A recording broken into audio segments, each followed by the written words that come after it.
se zovem Arif Čengić i u saradnji sa Akademijom 387 organizujem kurs Android Developmenta. To će biti uvod u programiranje za mobilne uređaje koji koriste Android operativni sistem.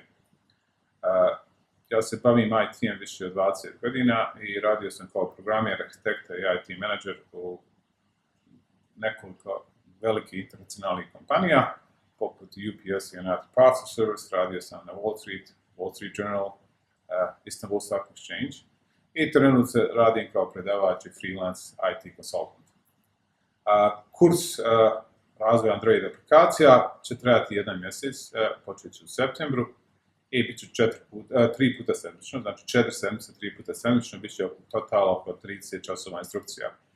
Ono što od vas očekujemo prije početka kursa je da znate osnove programiranja jednom od objektno orijentisanih jezika, mi ćemo koristiti Javu. Druga stvar je da možete da razumijete, odnosno čitate engleski, zbog toga što je Android aplikacija, odnosno sve Android aplikacije su u engleskom, i dokumentacija i razvojni tools na engleskom jeziku. Treća stvar koja vam je treba u stvari dosta vremena, zbog toga što će biti prilično intenzivan kurs, i laptop kompjuter na kojem možete instalisati Android Studio.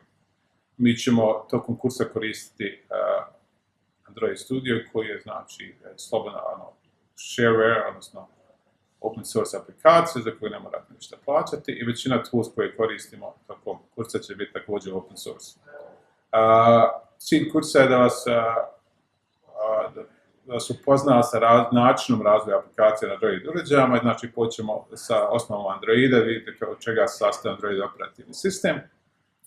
Poslije toga ćemo raditi malo development tools na Android Studio, vidjet ćete kako se kreira Android aplikacija, šta su layouts, šta su activity, šta su intents.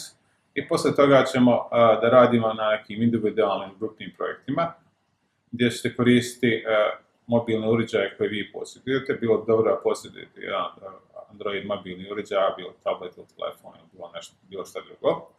I na tim individualnim grupnim aplikacijama ćete koristiti funkcije tog uređaja, recimo kameru, GPS, geolocation i tako dalje. Znači, kao što sam pomenuo, kurs će bude 4 sedmice, odnosno 1 mjesec dana, 3 puta sedmično, počinjat će u 6 sati, završavat će oko 8 sati.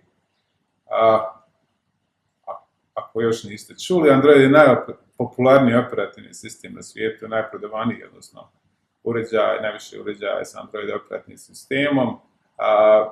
Broj aplikacija stalno raste, potreba za Android programerima je prilično intenzivna, tako da se nadam da će to biti vrlo uzbudljiv mjesec u vašem životu. Vidimo se u septembru na Akademiji 387 na kursu Android Development.